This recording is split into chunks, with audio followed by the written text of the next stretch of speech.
Hello, hello, hello, hello. Welcome. This is a talk about Git, which I hope you all know because you're here. I am Sam. I'm a PhD student in the department, and I was a fresher at this university 7 years ago, so an extremely long time ago. And I've been giving this talk for a few years now for incoming freshers. So Git is an extremely important tool for software engineers and students as well, and I want to tell you a bit about it. I'll explain later.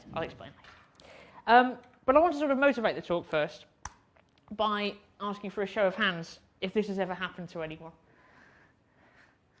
Okay, good. That's about 20% of people with their hands up and about 70% of people who are lying. So that's good. So, this is something that, maybe especially humanities students, but anyone who's ever written an essay has done something like this, probably. Maybe not to this extent. What's wrong with doing this? There are several things wrong with this. You might not know which one to submit. You've got to maintain all these several copies. Some of them have got different things in that you want. Some have got other things. It's a hassle to manage manually. If you want to add something to a couple of the copies, it's a pain. If you ever have group projects or multiple people working on things, you can use things like Google Docs, but then it's hard to save distinct versions. And if you have multiple files in your project, if, for example, you're doing some programming with multiple source files, something some of you might want to do, then it's even more of a pain to manage. How are you meant to save copies with different names and things like this? It's very silly. But there is a reason that you do things like that, right? When you're writing essays at 11 o'clock at night. You care about some points in the histories of your files, right? And you want to be able to save those points. You want to be able to refer back to them. Maybe you want to undo a bunch of work that you did if you realize it's rubbish. And maybe you want to try out something new, add a new conclusion or something like that, and have the option to revert if it doesn't work out. And also tracking changes, right? Tracking points in history is really important for group projects as well, in case someone makes a mistake and you need to go back. Now, when we're trying to solve this problem when we're programming, there's a name for that, and it's called version control. So version control software tracks changes to source code that you make, and it lets you do things like rewind and experiment with changes and merge multiple streams of changes together and that sort of thing. And there are lots of version control softwares out there. SVN, Mercurial, and Perforce are ones that no one really uses anymore. And then there's the subject of this talk, Git. So it's very, very popular. It's the main version control software. Git is maybe got 90% market share. It's used by everyone. It's just a list of all companies. This you could extend this arbitrarily. I get very depressed every year when I have to update this number. I did discover recently that you are the last cohort that will be, on average, older than Git. But it's very old at this point. It's very well developed. It's got a lot of support behind it, as I say. Most major companies use Git. And it was created at some point in 2005. And that's the website for Git, which I'll come back to later because I'll give you all the download links and things like that. Right, so that's what I'm talking about, and I just want to give you an idea of what the scope of this talk is going to be. I can't cover all of Git in an hour. If I did, you would be wondering why I'm just making a single drone noise, because that's how fast I would have to speak to cover all of Git in an hour. But I want to give you a basic understanding of the most fundamental things you can do with it and why you should be using it. And I also want to convince you that it's a skill worth practicing. It's a very important professional skill, like writing and communicating clearly, and sort of good administrative things like that. And I think there's the Computing Society is running a Git workshop for you next week as well, which is the first year they've done this, which I think is a really good thing if you want to practice and using these things yourself. Quick show of hands, by the way. How many people have used Git before? Yeah, that number gets a bit higher every year. You might not learn many new things, but that's okay. This talk is sort of more aimed at beginners. You may still learn a couple of new things, though, and I hope that you will. Okay, right, so, this is the other thing I should ask. Show of hands, who's reasonably familiar with the Linux command line? Who's slightly familiar with the Linux command line? Okay, that's fine. I'm going to be showing you lots of screenshots of my terminal, but hopefully nothing there is too complicated. I've not got any complicated bash scripts or anything. This is just basic usages of some of the commands that I'll be going over. The way that Git works is that you use the command git, and then you use a verb. There are lots of different verbs, and we'll go over a lot of them. We call them subcommands, and you can also attach lots of flags to them depending on what you want to do. Like with all terminal commands, you can type man, and you can get all of the information about it. I'll be using the command line in this talk and showing you how to do things using the command line in this talk. That's not how many people will interact with Git. I know a lot of people use IDEs these days, right? A lot of people use VS Code, it's very popular, Atom, and many other things like this. And a lot of them will have Git plugins, and I'll come back to that later. But I kind of want to use this as a lowest common denominator, right? I mean, everyone has access to a terminal, even if you're doing most of your work outside of one. And it's useful to be able to use Git in the terminal because if there's a feature that your IDE doesn't support, if you need to do something a little tricky, it's good to have some underlying knowledge of how the terminal works. Right, okay, so now we're actually going to talk about some things that you can do in Git. And the way I've structured this talk is that it's incremental. So if anyone sort of nods off halfway through, the beginning bit before you nod it off will be some coherent knowledge about Git that you can use and apply. And this is the most basic bit. If you want to tell Git to start tracking a project, you just use the command git init. The project that you create that Git will track, also called a repository or a repo. And it's basically a folder that Git is tracking changes to. You can think of it as a project, right? A programming project or something like that. And Git creates a folder called .git. Those of you who've attended the Linux 101 labs will know that the dot at the beginning means that the folder is hidden by default. Right. And we're going to be working with an example project just to show you how this works. And this is a very, very cheap and nasty Python script which outputs the first 10 Fibonacci numbers. And it's, yeah, okay, the dialect of Python is a bit out of date because I wrote this 4 years ago. And look, if we run this in the terminal, we get that. Fibonacci numbers, you add up 2, you get the next one. And so we're going to be making some changes to this and showing how Git can help us track these changes and manage the project. So as I say, if you type git init in the terminal, you'll initialize an empty Git repository. And then if you type ls with the A flags to list all files, even the hidden ones, you'll see that there's this .git folder. Do not touch the .git folder. It's how Git manages things, and all of the files are machine generated, and you rarely need to go in there unless you're using some more advanced features of Git. So we'll just ignore it and leave it alone for now. Okay, now on to the second thing. So as I mentioned at the beginning of the talk, you want to save these points in history. Right? You want sort of like video game checkpoints, save points, and you want to be able to refer back to them and make changes starting with those as a base. And in Git, we call those commits. So a commit is a snapshot of a repository at a particular point in time. You can think of it as like a save point. Commits have sort of machine-generated names. They're just hashes, and I'll show you what they look like in a bit. And you can refer to the commit by using that hash. Again, I'll show you what I mean when I get to a terminal. Other thing we need to know about before we do the next thing to our program is what the working directory it is. It's kind of what it sounds like. It's the state of your folder at a particular point in time. If it's identical to one of our commits, one of our save points, we say that the working directory is clean. But we can use the status subcommand in any case to find out what has changed since the last commit state. Here's an example of that. If I type git status, after I've written the first go at our Fibonacci program, ignore most of this. Git status generates a lot of fluff that we've not talked about yet. It says this file, Fibonacci.py, is untracked, which means Git currently isn't paying attention to its contents. Now, let's create a commit. Let's create one of these save points by telling Git we've made our first changes to this file. Okay, well, it's not tracking it at the moment, and what this means is we need to tell Git to pay attention to the file, and it helpfully tells us that we can use git add in order to include Fibonacci.py in what will be committed, what will be added to this next save point. So we can stage these changes using the add subcommand, and then we can use the commit subcommand. I know I've already introduced 5 new subcommands. Very exciting, but we'll use them in an example in a minute. To make a new commit, a new save point with these changes incorporated. And there are a couple of flags that I'll show you in a second. Okay. So we can add the file, git add Fibonacci.py, and then we can type git status again, and now this appears in green because Git is paying attention to it. It's, we've staged this change, and when we next run git commit, Git will add that change to the snapshot. So we run git commit with the flag -m, which adds a message to the commit. All commits have titles, usually. First go at Fibonacci program, and we've done it. We've committed that change. Let's make another change, just for the sake of argument. Oh yeah, if we run git status now, it says nothing to commit, the working tree is clean. Because, as I say, the working directory is identical to a save point we've just saved, right? So it's identical to a commit state, so there's nothing to do. Let's make another change, just so we've made multiple of them.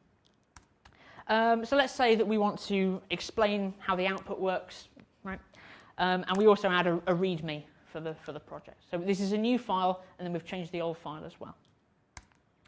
If we run git status, we'll now see that there are two things in red here. I don't know how clear the colours are pretty clear. That's good. And it says neither of these are staged. Now again, we can use git add to add them to the staging area. A couple of ways to do that. We can either specify the files individually, so Fibonacci.py and readme.md, or we can just use git add all, which is easier, especially if you've got a lot of files to add. And again, if you run git status, it will say we're about to commit those. And let's use the other flag that I mentioned, -v. If you do that, it will open up your default editor, and you can add a longer commit message, because sometimes you want to add something longer than is easy to type in the terminal. So the top line is the title of the commit, and you can add a bigger description underneath that. Okay. And so we've just listed the things we've done, which is normally what you do. And then if you save and quit the editor, that's done again. So we've committed twice now. Okay, and so that's the first thing I wanted to talk about is commits. It's sort of the fundamental unit of a GitHub project, or of a Git project.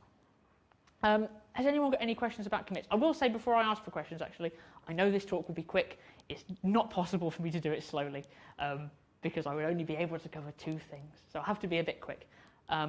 I'll make the slides available afterwards, and if anyone's got any questions, I'll be happy to answer them. So has anyone got any questions about what we've talked about so far? Yes?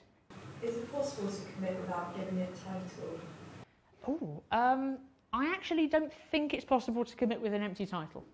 And you normally want to anyway, because, I mean, it's sort of good practice to say what you've changed in any case. That's a good question, though. I'm actually not sure if it's possible. I don't think it is. Any other questions? Okay, cool. Right, I'll assume that what I've said is relatively clear, or a few of you are asleep. Either is fine. Okay, so look, we've made these changes. We've recorded these checkpoints, these commits, but that's no use if we sort of chuck them into a black hole and never look at them again. Part of the point is we want to be able to see what we've done. And we can view the log. So git log is the subcommand we want to use here. There are plenty of ways to make it look nicer. I recommend turning all of these on. I won't explain what they do. I'll simply say it looks nicer with these. And I'm going to have all of these on every time I run git log for the duration of the talk. And if we run git log with all of these subcommands, we see all of our changes have been recorded so far, right? So the 2 snapshots, the 2 commits that we've saved. The first one, first go at Fibonacci program. Oh, and this is the hash I was talking about earlier. This is what the commit is called, right? So we can refer to it by these hash hex strings. We'll also see this thing head arrow main, and I'll get back to that in a second. But you can see we've got our 2 changes here. Most recent one first. Okay, now, again, what's the point in just recording these snapshots of history, these commits, if we can't go around and look at what our project was like at each of those points? And the way we can do this is with git checkout. As in, I want to check out this save point, this commit. So you can use the checkout subcommand to visit a commit by using its hash. Commits have other names as well, so they'll have synonym names, if you like. And when we ran git log here, head is a synonym for this commit. And head just means where we are at the moment. And we can go back from a commit by writing head, and then a tilde, and then a number. And that's how many commits we go backwards from head.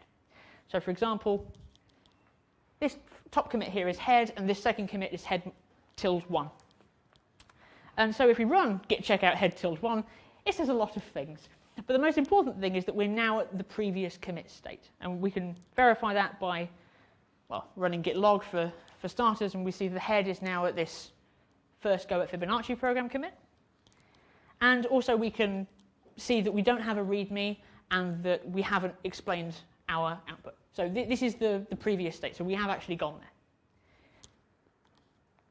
And you can run git checkout main. I said they have a few names. Another one of the names that this top commit has is main. Come back to exactly what I mean by that in a second. Ooh, spoiler. And you've switched to the commit main, and our files are back, and the thing at the end is back as well. Okay. I'll do branches, I think, and then we can have a break. Yeah. Sorry? Okay, no worries. I'll pause there anyway. Yeah. Okay, so I've explained how we can make a linear series of changes, right, by just having commits one after the other. But another very important thing, and this is an extremely important thing, is that we can have branches. So we can make sort of alternative timelines of progress. So starting at an ancestor commit, we can make two separate sets of changes. We start on a branch when we initialize a Git repo, and the default branch is called main. It's sometimes also called master. The default now is usually main. This is the branch that you start on, and it's generally used as sort of the up-to-date, canonical, stable version of your project. Right? So main is where you want everything to be sort of bug-free and featureful and happy. You can think of a branch as either a series of commits or the most recent commit. Either is fine. Let's do an example and explain how you... Oh, well, let's first of all explain why. Sometimes you want to experiment with different sets of changes. Sometimes multiple people will be working on things, so one person will make one set of changes, another person will make another set of changes, and you can merge them in. It helps isolate feature development. If you're working on a particularly complex piece of software, you might want to spend some time working on different things, and so that you're not mixing all of that together, you can undo, for example, the inclusion of a feature if you want to. And it's also very useful for collaborative work, as I mentioned. So let me show you how you actually do this. So to make a branch in Git, you use the branch subcommand, which is, that's nice and intuitive, isn't it? So what will happen if you use the branch subcommand is you'll create a branch which starts where you are. So it starts ahead, the commit that you're on. If you want to commit to the new branch, so if you want to add your work to that branch, you have to check it out. Recently, maybe 3 years ago, very old, you can also use this new subcommand git switch to change between branches. It's only available in newer versions of Git though, and if you're working on a very old computer it might not be. But switch and checkout kind of do the same thing. You use switch mainly for branches though. Yeah. Right, so here's an example. Git branch user input. We want to add a feature to our Fibonacci program that will let the user input the number of terms that they want to see, okay, for example. So we can run git branch user input to create the branch called user input, and we can run git switch user input to switch to that branch. If we then run git branch with no arguments, we'll see a list of the branches that we have in our project. We have the main branch, which is the one we started on, and the user input branch, which is in green with an asterisk next to it, meaning we've now switched there. Okay? So user input is the branch that we're currently on. Okay, so let's make one of these changes then. Let's have the user, have the user pass as a sort of command line argument the number of elements they want to print out, and we'll change the for loop to go to length, and we'll also change this so that it's... So we've made these changes so that as an argument to the script, you can pass in a number of terms and it will run it for that number of terms. And if we test this out, it works, right? So you just have 6 terms, you have 20 terms, this is all fine. The Python isn't important, it's just tracking the changes that is. So we can again just run git add all, which is the standard way to add everything, and git commit, as we've seen previously, with user can set number of terms. Oh, but there's actually a bug in this code, because if I run it with the argument cheese, not a number, it's cheese. And Python complains, and we actually want to fix that, so we'll make another change and we'll add some input validation and we'll commit this change as well. And now it works. We just say defaults to 10 if you put in anything that isn't a number. And so we've added input validation, and now if we run git log, it looks like this. So we've committed our changes to the user input branch, right? And so that's where head is. Head is also where user input is. And we've added these two changes which let the user input a number of terms and also validates that that's, it is a number. But we haven't advanced the main branch because we were adding these changes to the user input branch. Okay. Good. Right. It's a good time for questions, if anyone has any. Could you do another branch of the user input branch, or would it just go off the main branch? Absolutely, yes. So branches start wherever you run the git branch command. So normally, where you are will be a branch. So normally head will be on a branch. And also, if after we'd created user input, mind, right? So imagine back at this state where we had main and user input on the same commit. Head is still only on one of those branches. So it's either on user input or it's on main. So yeah, they all have kind of a parent branch. So yeah, that's how that works. And you can create as many as you like off any branch you like. Yeah. Is there a limited amount of branches? Or is and there may be some ridiculous hard-coded limit in Git, like you can't do more than 4 billion, but there's not one that I know or that matters. Yeah. Yeah. Is it like better practice to have it all on the same branch? Is it like bad practice to have a ton of branches? Fantastic question. I actually, seeing as you asked it, I will answer, but I actually cut this from a previous version of the talk because I ended up talking about it for 5 minutes a few years ago. So common practice, as I say, is to have main be sort of the happy branch where all of your features are incorporated and bugs are gone.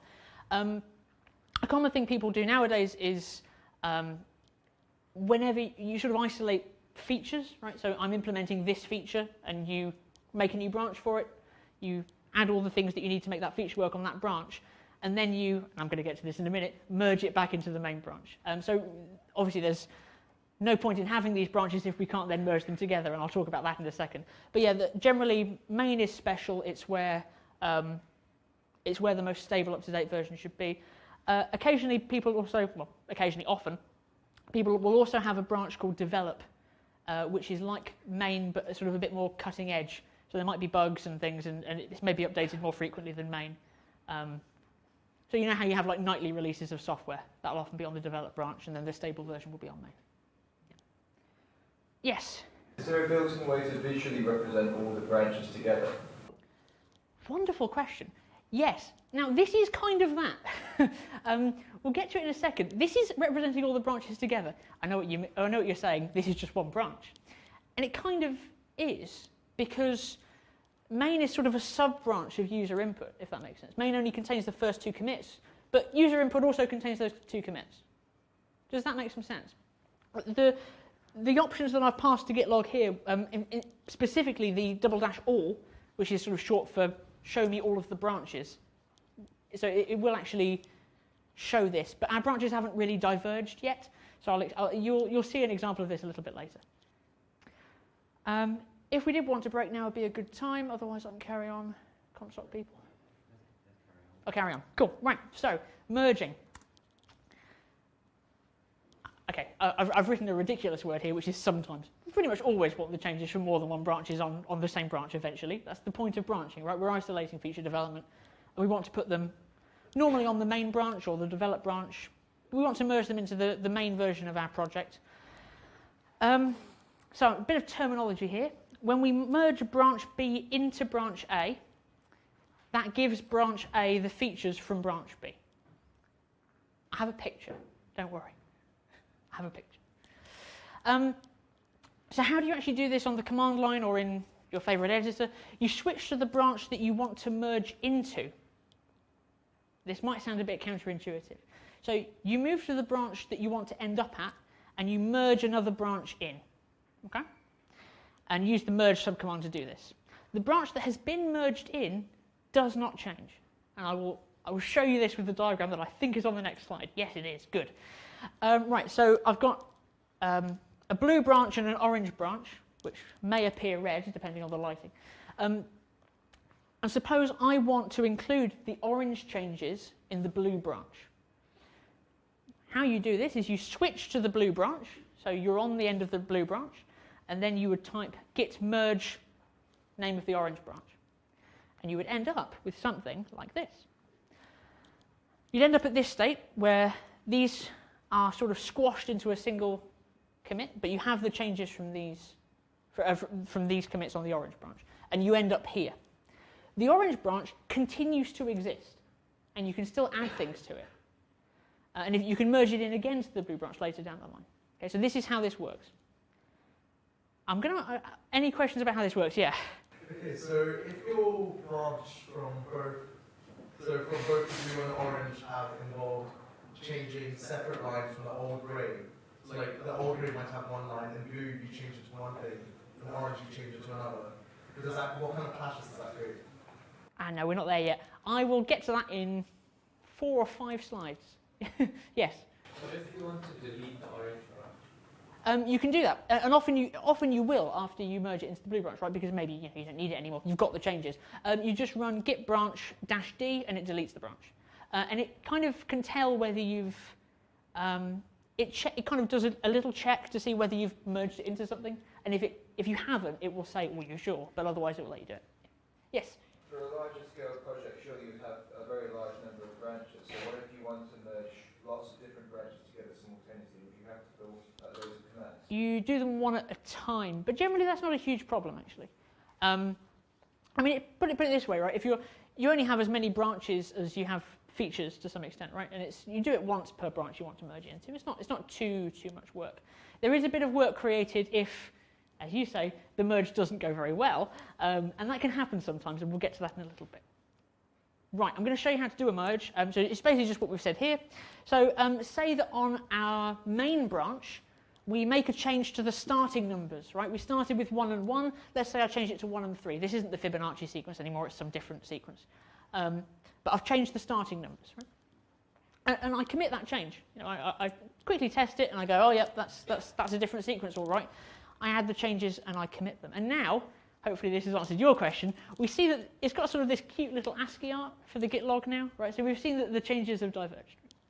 So we have the main branch, which we've just changed the starting numbers of, and we've got the user input branch, where we made our user input changes, letting the user add a length of the sequence and doing the validation.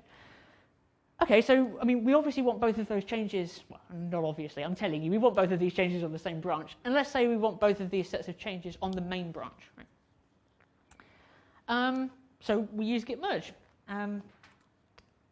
And so you make sure to switch to the main branch so that you're on the main branch, and then you run Git Merge user input, and it will open up an editor by default, and you can type a nice message in, and then you can save and quit, and it will do the merge. And it will say something like this. It will tell you what strategy it used to do it, but it's not important. And now if we run git log, oh no, hang on. I'm just showing you that this does have both changes, as if by magic. We've got the change starting numbers, and we've got the, all of the changes we made on the user input branch. It has both sets of changes. And if you run git log, it now shows them sort of joining back up again, which is quite nice. Yeah. Cool. Now to your point, merging 3, oh no. So sometimes, fairly often, Git can't merge cleanly. And this happens when exactly what you said, when we do exactly what you said, which is if on these 2 branches we have changed the same line, or what Git thinks is the same line, it will complain. It will say that our changes conflict with each other. And this is a very reasonable thing to say, right? If we've had 2 branches and we make changes to the same line on both branches, how do we want to merge that together? There's no obvious way. This is called a merge conflict, and you have to resolve it yourself. So you want to, Git will sort of present both options to you in a file, and you have to choose which one to keep, or you can edit it and say, oh, actually, I want a clever combination of the 2. Right? And yeah, it could be a bit of both branches that you want to keep. Be careful when doing this, is all I'll say. I'm not going to go through an example of it, because it would take a bit too much time. But it just involves manually editing the file that Git says is conflicted and removing all of the stuff it's put in there to tell you, oh, look, you've got a conflict. There are lots of guides to this online.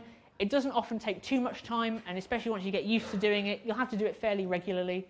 So, yeah. Right, okay, so we know how to go forwards in time, but sometimes we will make mistakes, and we will need to go back and fix those mistakes. There are two ways of doing this in Git, two main ways of doing this in Git. You can use the revert subcommand to undo a commit. But this doesn't really undo a commit. It adds a new commit that undoes the old commit. So the old commit's still there, but you add a new commit that just undoes the changes. The other option, which we're not going to cover in this talk, but I wanted to let you know it exists, is the reset subcommand, which is a little more dangerous. And there are like several flavors of the reset subcommand, so soft, mixed, and hard. Hard is very dangerous because it just deletes everything up to the point that you say. And soft mix is a little bit more safe, but it's still playing with fire a little bit, so I'm gonna tell you about the reset subcommand and not show you how it works. But I will show you how revert works. We've got this print statement here. We've introduced a bug. Thank you. And say we accidentally commit this change, right? So we've got, oh no, a bug, and this is now on our main branch. And we want to undo this.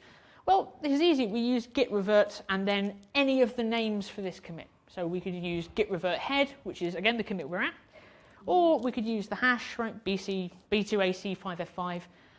They actually have longer names than this, but when you run Git log, it just shows you the first 7 characters, and that's okay. You can just use that shortened version. They rarely collide. So. And then it will add a new, I told you they had longer names. This will add a new commit that will just revert that commit. So it will undo the changes that you made. And then if you look at the log, it will say, oh, you've got this, oh no, a bug, and then you've got revert, oh no, a bug. Okay. And yeah, that's how revert works. Quick question. Yes? So, is there a way how to edit the commit message you put in the previous? Yes, git commit --amend, but I'm not going to cover that. But yes, no, there is a way. And with a lot of these things, pretty much anything that you want to do, there is a way to do it. Sometimes it's easier than others, but for common activities, right? Often you'll have a typo in a commit message or something, so you're going to want to change it fairly often. But yeah, you just write git commit --amend, and then you can change the message and recommit but it. Even backwards, like for 2 commits back, you can change the message there. That becomes a tiny bit more complicated, but you can still do it. And it becomes even more complicated if you push that change to a server. So one of the last things I'm going to cover in this talk is remote work, because this is very important. It's all very well tracking your changes locally, but you want to often work with others. I know, strange, isn't it? And in any case, you want to back up your work sometimes, and you want to present it publicly, right? So GitHub and GitLab are services that let you host Git repositories, and it's important to know how to work with them. The remote subcommand is one of the 5 subcommands that we'll look at in this bit. It's not a problem if you don't absorb too much of this, because GitHub in particular has some excellent help pages if you're just starting out with using Git remotely. So let's cover a bit of this. Oh, you can, by the way, you can also host a Git server yourself. You can host your own repositories, and it's not that hard. So if you're interested in sort of the sysadmin side of computer science, this is a fun little thing to do, spinning up a Git server and running it yourself. Yeah. Okay, this is, I pushed our little Fibonacci project to GitHub. This is my GitHub, and this is the project, right? So this is sort of what the web interface of GitHub looks like. I thought I'd have a screenshot of it. And you can write a little description, and it shows you the last commit that affected each individual file, and it shows you the README if there is one. So this is very useful. And the way I did this was git remote add. So remote lets you set up a server that sort of mirrors your Git repository, very loosely speaking. And so you give it a name. Normally you call your sort of canonical remote origin, and then you put in a very complicated URL that corresponds to the Git repo. And then you can do something called push your changes, right? I'll get into what this verb means in a second, but basically it means I've got these changes locally and I want them to appear remotely. And it will push the entire history of our project on the up to the remote that we just defined. And you have to give it a branch to push as well. So git push origin, the name of the remote, main, the name of the branch I want to push. I'm actually going to Yeah, okay. So if there's a repo Git repository online that you like the look of and you want to download it onto your own computer, you can run git clone and then the URL of that Git repository, and it will download the Git repository for you. And you'll have it as a Git project locally. Some software is actually distributed this way. So for some pieces of hobbyist software, they'll say clone the Git repository and build it yourself, for example. And so using git clone and then the URL, you can download a project. And sometimes you can even commit to the repository if, and push your changes if the permissions are set up. So the way that this works is that branches locally can, they don't have to, correspond to a branch in the remote server. Right? So when I pushed the main branch to the GitHub repository, it created a branch called origin/main. Because this is the syntax that we use for it. So there's main, which lives on my computer, and there's origin/main, which lives on GitHub servers. You can have branches locally that are not on the remote. For example, the user input branch, I didn't push it, so it's just on my computer, it's not on GitHub servers. And here are the verbs that you need to know for working with GitHub and GitLab and things like that. So fetching updates what the local repo knows about the remote repo. It doesn't apply any changes, it just says, I want you to tell me everything that has changed on the server. Pushing takes your local changes, as I said, and it pushes them onto the server, and it updates the server with those local changes for the branches that you specified. Pulling updates the local branch, so what you've got on your computer, with any changes that have been made on the server. And I'll go through an example of pushing and pulling. Pulling is basically like fetch and merge. So tell me what changes you have, merge them into my project, kind of. Right, so one of the weird things that GitHub lets you do is that you can edit text files. So I've made a change, right? I've made an edit using the GitHub web interface to the GitHub repo. And then you can commit that change, right? So you can commit directly to the main branch, and you can add a commit message. And some of you are probably thinking, why didn't you do this rather than make me look at screenshots of your terminal for 40 minutes? But no, it's so you can change these things like that. So you add that commit, and then it's updated on here. So I've got a new line in the README down here. And if I want to pull those changes, I run git pull origin main, very much like git push origin main. Takes those changes and it adds it to my local repository. And then if this command just tells me what the last line in README is, it's the thing I did online. And let's do a push again. So I've made another edit locally. I'll make it appear on GitHub. And then I add it, commit it, and push it. And it's on GitHub. This is roughly how it works. I mean, I've cut a lot out of this talk for time. If I could do another hour, I would do it entirely about how to use GitHub, because this is very important. But hopefully this is enough to give you a basic idea and to help you to start working with it. Okay, and the other thing you should really know about GitHub that I have to say something about in this talk is the idea of a pull request. So if someone has a Git repository that you do not own, and you have made a change to a local copy of that Git repository, and you want the owner to incorporate your changes, very common in open source software, you can make a pull request. And what a pull request is I've made some changes, I think you should add them to your thing. It's actually a request for that remote repo owner to merge your changes in. So it should really be called a merge request, and GitLab do call them merge requests. So yeah, it's a silly name, but that's what it's called. Okay, I think I've done with the remote stuff now, actually. So has anyone got any questions about that? Yeah. So, do you know what is the business model behind GitHub? Because I was just recently wondering why they are giving me storage space on their server.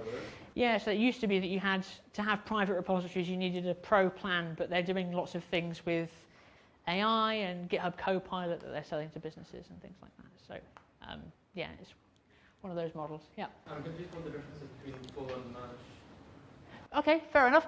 So a pull is very much like a merge. So they are very similar. Pulling only applies to remote repositories, though. So you will pull a branch that exists on a remote repository and update your local copy.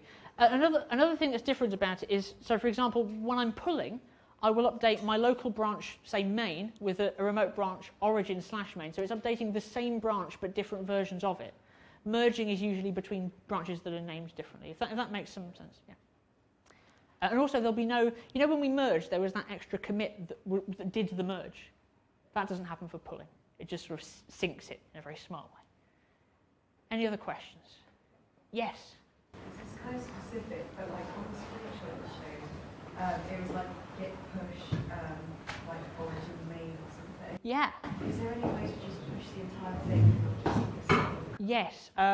Git push --all, I think, or --all branches. I can't remember exactly what it is, but there's an option in git push to push all of your branches, for example. Yeah.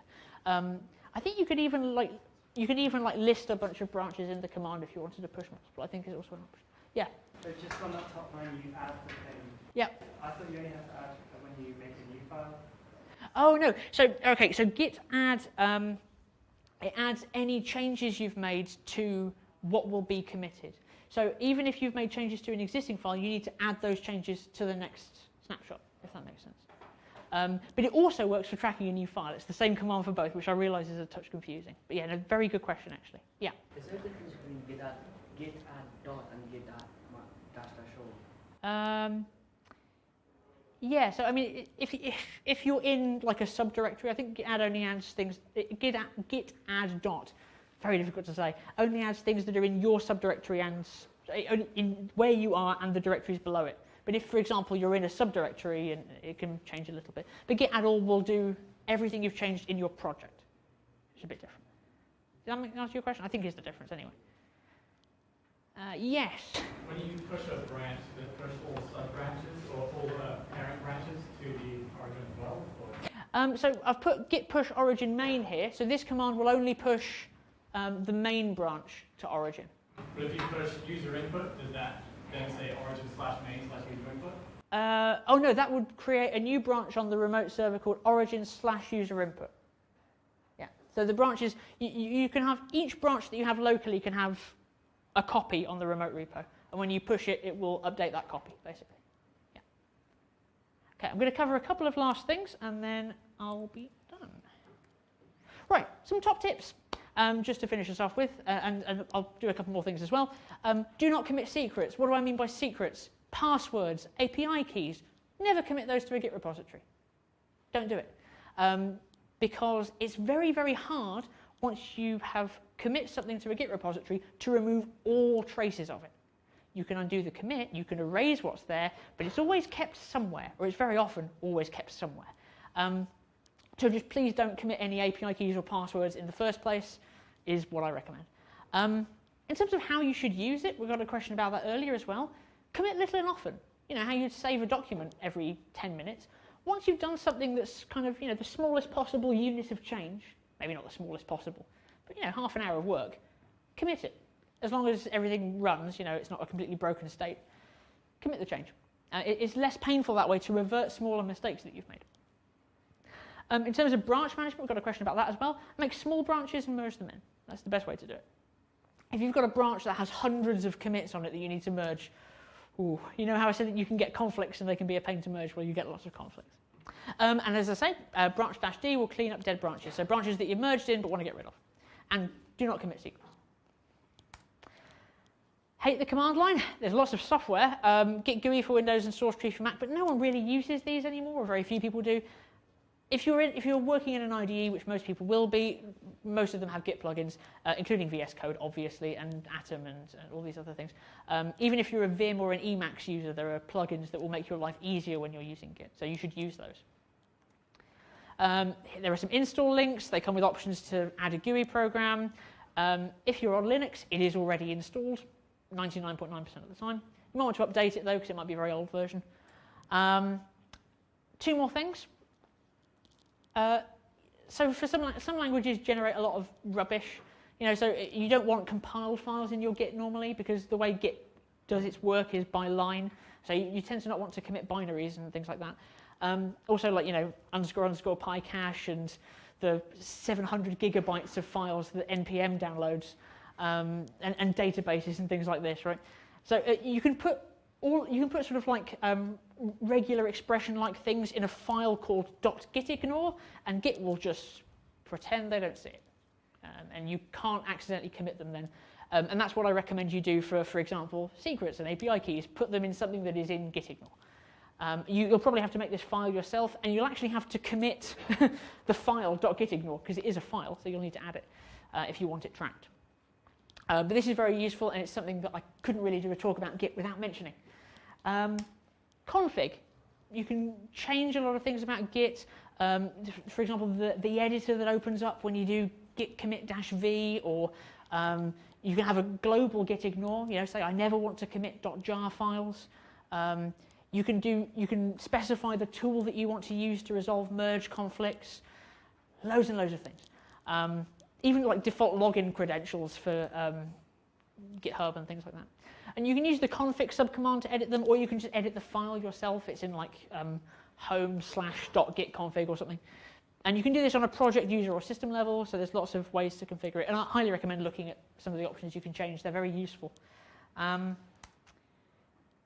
sometimes things go very badly, and you don't know what you've done wrong. I mean, Git is a tool, right? And like any tool, you can occasionally use it improperly and hurt yourself a little bit. Especially when you're just starting out with Git, this is a very, very good website to help you fix many common mistakes. It's very, very, very, very nicely named too. It's impossible to mess up uniquely. Someone has done what you have done before. Ask on the internet, ask on Stack Exchange, look at ohshitgit.com, and you'll find an answer to your problems, almost certainly. So don't worry. As I've said, barely scratched the surface. I've just listed some more things that you might want to look up here. But you really can get value just out of the things that I've presented today. You can get a lot of value out of it, I think. And I really want to encourage you to try to use these to track your courseworks and things like this. It will make your life a bit easier, and it will make sure that you never have panics before deadline night where everything has suddenly disappeared, or you want to revert some change that you made 6 hours ago, or, and you're struggling to extricate it from the code. It's very, very useful, and it is a skill. It's a skill that employers care about as well, so I encourage you to keep on top of it and practice it. It doesn't cost you anything in terms of money or time, or very little in terms of time anyway, and it's worth doing, I promise you. If you want to know more about sort of how the branching model works, there's this learngitbranching.js.org, and GitHub, as I said, have useful help pages, and there's also a couple of good reference guides. As I say, I'll give these slides to the Computing Society so they can they'll share these with you. So if you want to click on these links rather than just look at them on a screen, you'll be able to do that later. And that's it. Thank you very much for attending, and I hope that this has been at least slightly helpful. And if anyone's got any questions, I'll be happy to answer them. Yes? You talked about the naming problem, where we make a copy of a file and then change the name. Yeah. How do you avoid that in Git when you keep committing? So instead of naming the file itself, I mean, the file stays the same. Yeah.